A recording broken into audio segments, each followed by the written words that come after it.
Well, it has to do with the apostates.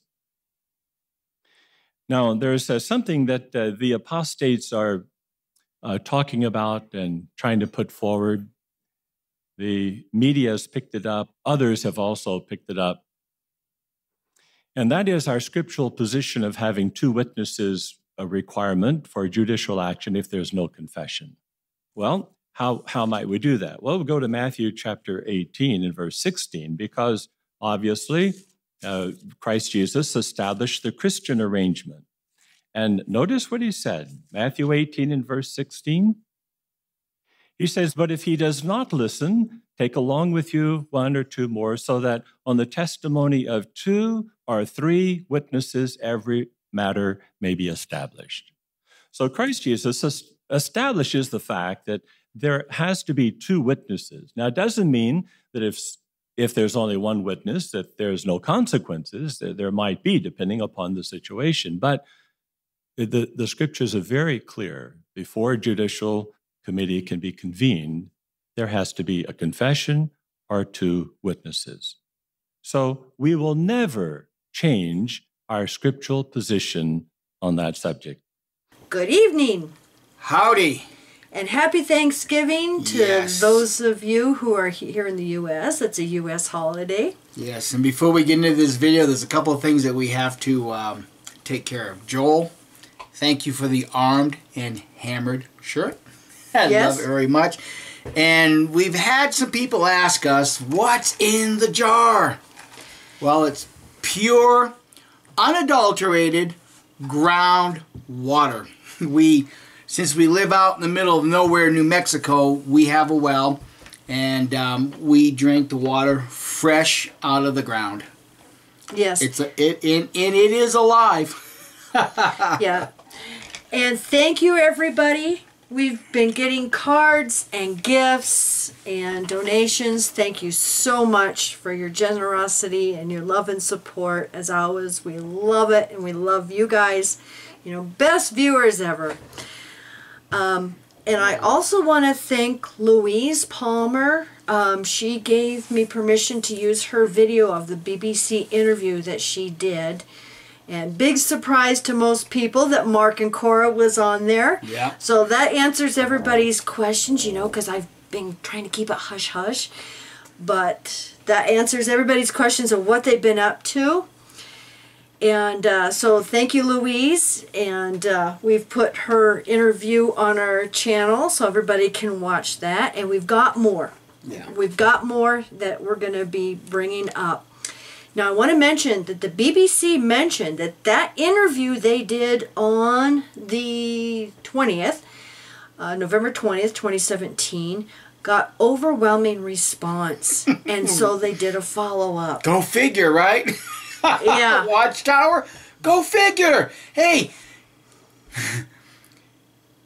This has gotten more people alerted to who and what the Watchtower Bible Tract Society really is and what they do behind closed doors than all of the door knockers that you've ever sent out knocking on doors, peddling your bullshit little magazines. Yes, exactly. And we're going to play, you know, that part of the interview towards the end of this video because Marc and Cora was interviewed by the BBC again, along with their MP. I believe his last name was Chalk. And great news, he is going to be taking this to Parliament. Ooh. So we're also going to put the link down below to the entire show. And I believe their part starts at about 1 hour and 20 minutes. So we'll put the link to that down below. And great, you know, and that's why we played the clip at the beginning of this, because we know Watchtower has doubled down on their 2-witness rule, and, you know, they're trying to say this is what we need to do, a committee meeting or judicial hearing. No, it's 2 different things, so don't try to confuse, you know, everybody.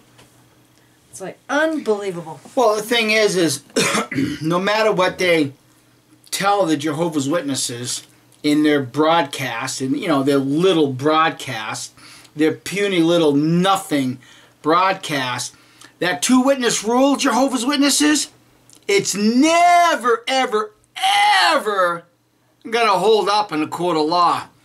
You can bet the farm on that comment. Yeah, and along those lines, puppy, don't chew on the chair. Along those lines, I want to thank Nathan for sending us this. And he said that he sent it to AJ of jwvictims.org also. So we're just going to go ahead and mention this. He brings up something interesting in the new Great Teacher book. Now, this is the 2003 version. And he talks about going to page 170 and 171. And I'm going to read what he says here. If I can, it's really small print. How Jesus was protected. And I'm going to read that in a minute as soon as I make his comment. The little girl is clearly shown alone with her abuser. But the middle of the second paragraph on page 171 clearly tells the child, just go and tell on him no matter what. You should get away from him and tell him anyway. Talk about the peak of hypocrisy and lies. So then she obeys what she's told, reports him, and the elders can't do anything because there aren't two witnesses. And he says, are you kidding me? No, we're not. That's exactly how Watchtower operates. Yeah. I think you can see where I'm going with this. When parents warn you about people or places that could be a danger to you, you need to listen to them. If you do, you take away a bad person's chance to hurt you. I think you can see where I'm going with this. As a parent of 5 children, I can't warn my kids of a dangerous person if I'm not informed about him and her in the Kingdom Hall. So I'm going to read here. Page 170, the last paragraph. So just as Jesus needed protection, you also need to be protected from grown-ups and even from other children who may try to have sex with you. Usually these people will pretend to be your friends. They may even offer you something if you will promise not to tell others about what they want to do with you. But these people are selfish, like Satan and his demons, and they only want to get pleasure for themselves. And they try to get this pleasure by having sex with children. This is very wrong. No, so let me understand what they say here. That these people that do this are selfish like Satanists. So basically they're Satanists. The people that perpetrate these horrendous crimes are like Satan. Well, remember the Awake from like the 80s. Remember we did a video about that a while back where they equated Satanism with child abuse. Yeah. So when the Watchtower Bible Tract Society protects these pedophiles due to a 2-witness rule, do you Jehovah's Witnesses understand that they are protecting Satanists? It's their own words. It's their own words. Why can you Jehovah's Witnesses not comprehend this? Yeah. Now over on page 171, the last 2 paragraphs says, how can you protect your body from people who do bad things like this? Because the previous paragraph went into some kind of graphic, I think, for a young child. And I know they need to learn this, but I mean, that's up to the parents, not for Watchtower. Not for Watchtower, exactly. Yeah. It's up to the parents to teach them this. First of all, do not let anybody play with your sex organs. If someone tries to do this, say firmly in a loud voice, stop that, I'm going to tell on you. And if that person says that what happened is your fault, don't believe that. It is not true. Just go and tell on him no matter who it is. You should do so even if he says that what you are doing together is a secret just between you and him. Even if that person promises you nice presents or makes scary threats, you should get away from him and tell on him anyway. You do not have to be afraid, but you do need to be careful. When your parents warn you about people or places that could be a danger to you, you need to listen to them. If you do, you take away a bad person's chance to hurt you. On the surface of what we just read, it sounds like Mr. Rubberface himself. My favorite little clownlet a while back when he said, oh, the apostates accusing us of protecting pedophiles. On the surface, this is what it sounds like, doesn't it? That we don't protect pedophiles. The problem is for you, Watchtower, is that you don't warn the congregations either. And you let these, well, you even qualify them as Satanists. These people that do this are selfish like Satan. You are equating this behavior to Satan. And then you, because of a bullshit, outdated, two-witness biblical rule, you provide protection to Satanists.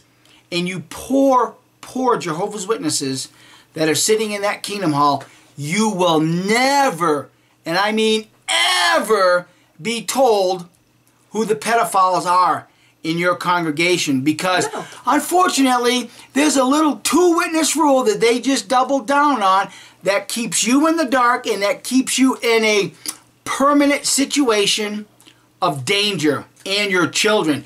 The only way that you can protect your children is get the hell out of this organization. Well, that's the thing, is how can they protect their children if can't. You don't know about the pedophiles in your congregation? You can't.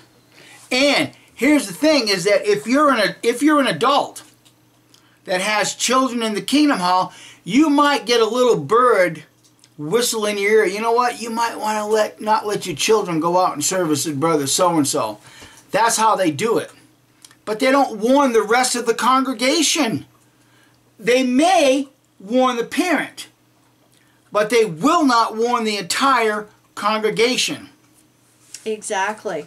So we're going to play the BBC interview. We're so proud of Marc and Cora, and thanks again, Louise, and all you other victims. We love and support all of you because we know you've been through so much and you're so brave for speaking out. Yes. And thank you, everybody, for sharing all this information with us and getting it to us so that we can get it out to everybody, because we're all very excited about what is going on.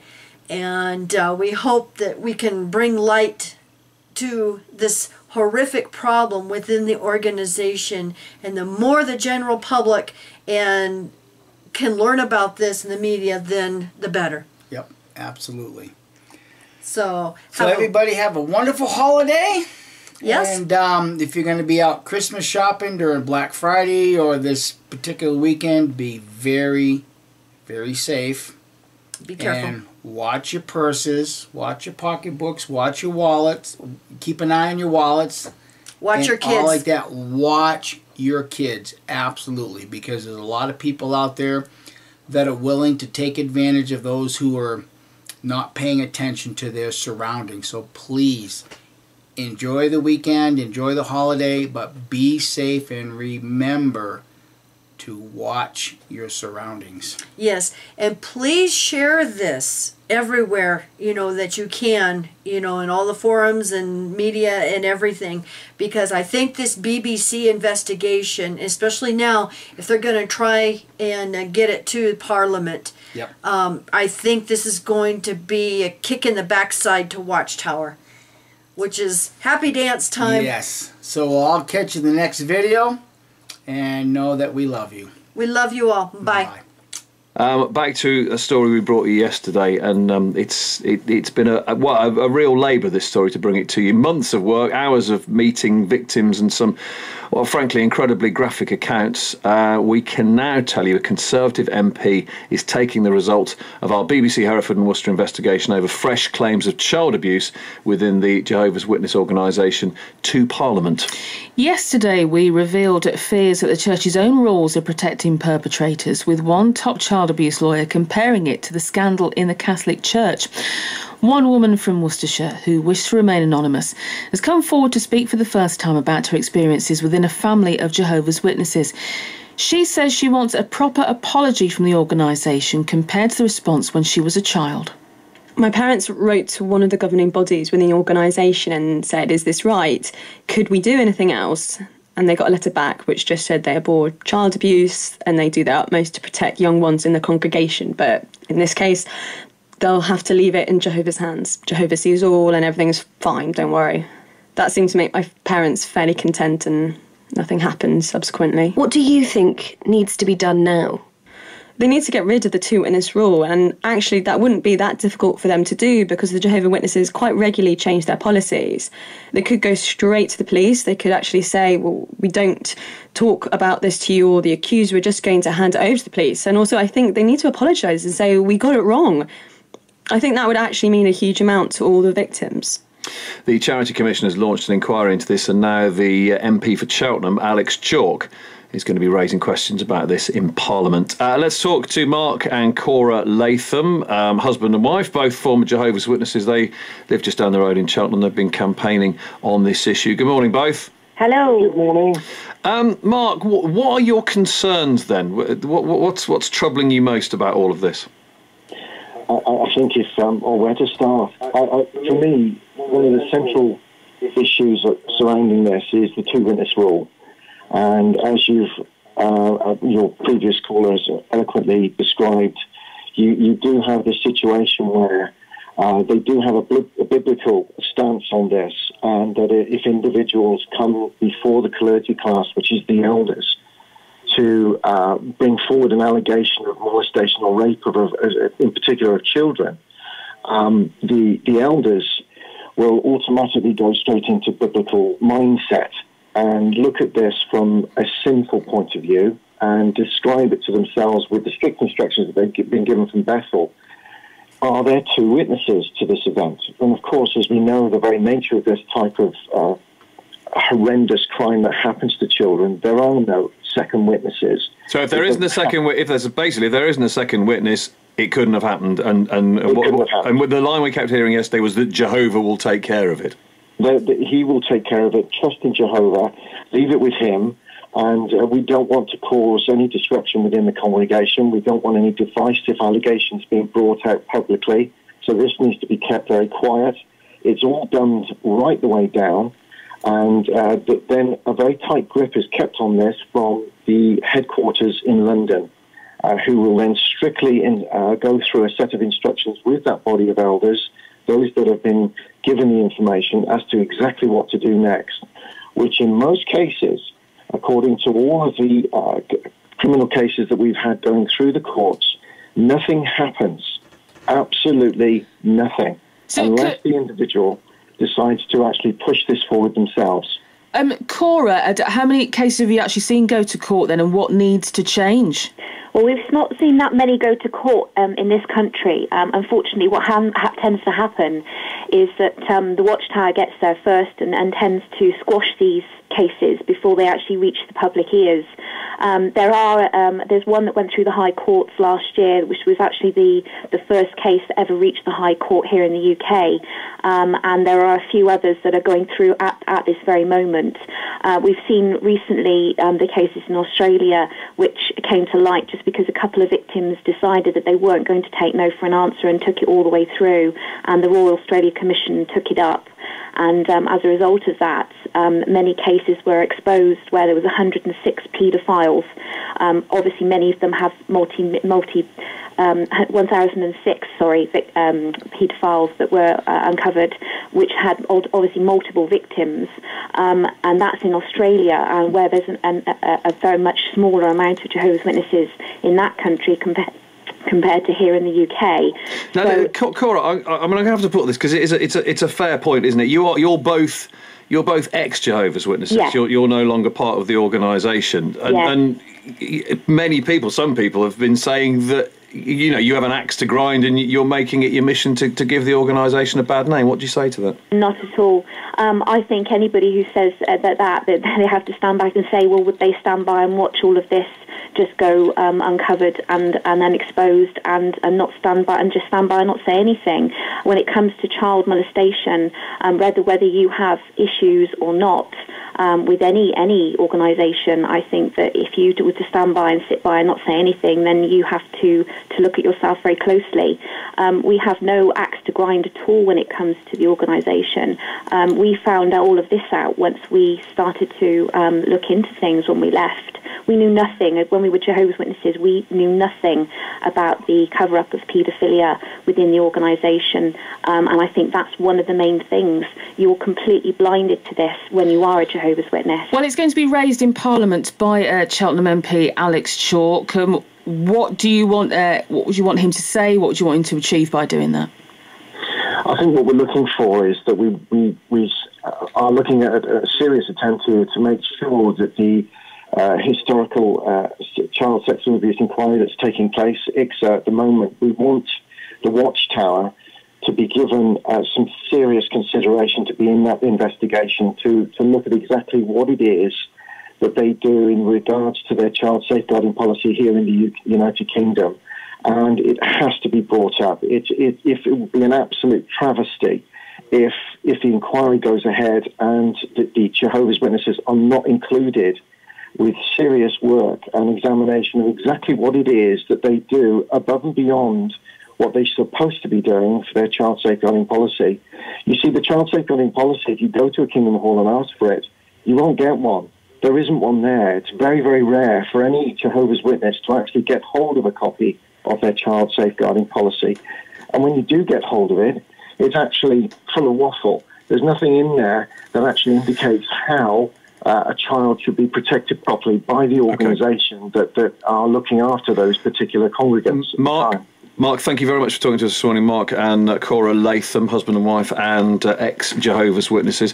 As we said, we've obviously asked the Watchtower, that's the UK's headquarters of the Jehovah's Witness organisation, to come on and talk to us and put their side of the story. They haven't put anyone up for interview. Instead, they've given us a statement saying Jehovah's Witnesses abhor child abuse. They do not shield abusers from the authorities or from the consequences of their actions. Obviously, lots more to come on that story in the coming days.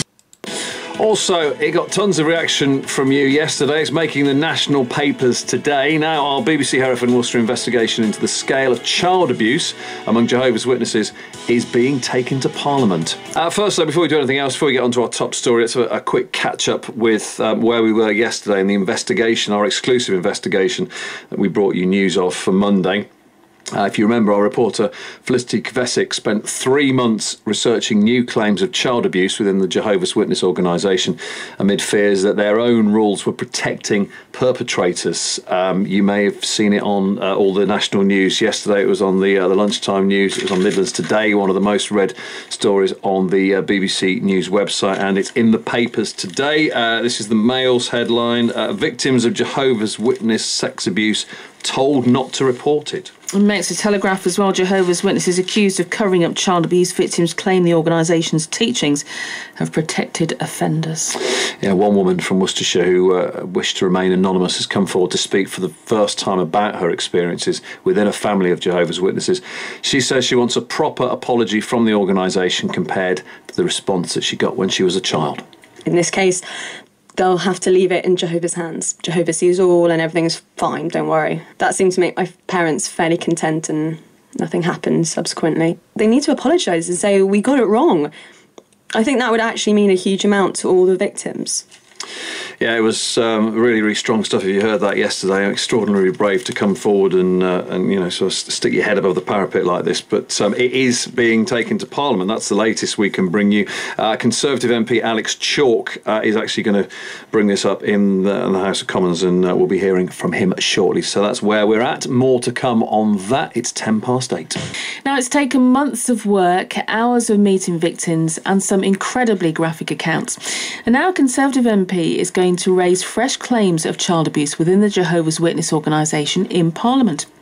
Now, this comes out of our exclusive BBC Hereford and Worcester investigation, in which we revealed fears that the church's own rules are protecting perpetrators, with one top child abuse lawyer comparing it to the scandal in the Catholic Church.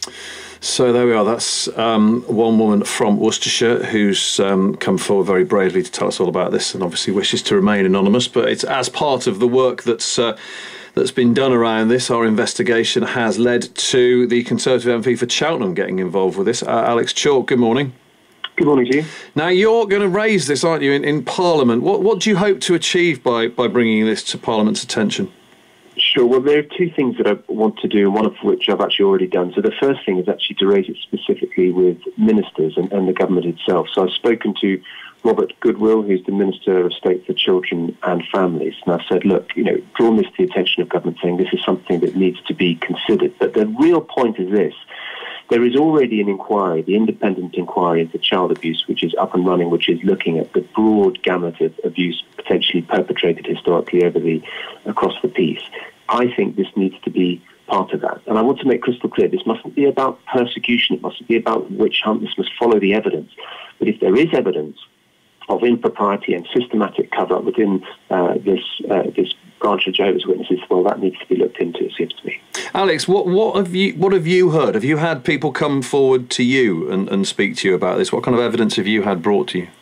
Well, I've had evidence along the lines of your last piece, essentially people suggesting that because of this two-witness rule, that unless the internal, as it were, authorities within the church satisfied that there are two witnesses to the abuse, it's the nature of this kind of allegation that there very rarely will be more than one, namely the alleged victim, that this will not be put forward, this will not be investigated properly. So it's really consistent with that. Now, I want to be clear, these things need to be investigated fairly. Let's work out whether the allegations are true or not true. Let's not prejudge it. But certainly I've heard enough which suggests to me that this is something which merits the most careful consideration. Have you had direct contact with the Watchtower, the Jehovah's Witness headquarters? No, I haven't. They haven't made contact with me, and if they are to do so, I'm perfectly prepared to speak to them, of course. I've had people, constituents, who've come to me to give their accounts, and it seems to me that on the face of it, these are serious allegations. They are supported by what appears to be an undenied position, namely that there are requirements within the church before things start to be investigated. So you've heard of the two-witness rule, but there's also a sort of informal limitation. In other words, if the allegations are considered to be too old, that they won't be investigated. Well, that's not a principle that's recognised in English law. And given that they seem to have some kind of, as it were, independent support to that extent, I think they require further investigation. Well, we've obviously asked to speak to them. They haven't spoken to you, but I mean, just in case of balance, they've said Jehovah's Witnesses abhor child abuse and do not shield abusers from the authorities or from the consequences of their actions. So that's what they're saying. But I mean, clearly you have concerns about their safeguarding. What do you think needs to change, Alex? Well, I do have concerns about their safeguarding. I mean, I also think they've just got to be more transparent, and I think they should look to engage in this process. I'm sure they've made a statement, and that's fine, but I think it would be useful to hear from some of the individuals in the church. Let me make it clear again, this isn't about persecution, this is not about saying people can't practice their faith, but it is about saying that in a society which takes its duties towards safeguarding children very carefully, that there has to be absolute transparency about something as serious as this. Of course, people must practice their religion, but that is not a license to allow things to take place which are unacceptable. OK, Alex, thank you very much. I'm sure we'll speak again at some point, because he will be raising this, as he said, in front of the ministers in Parliament. And again, here's a statement from the Watchtower. Jehovah's Witnesses abhor child abuse, do not shield abusers from the authorities or from the consequences of their actions. But equally, it would be good to speak to them. We have given them opportunity, and so far, yet nothing from them. 8:25.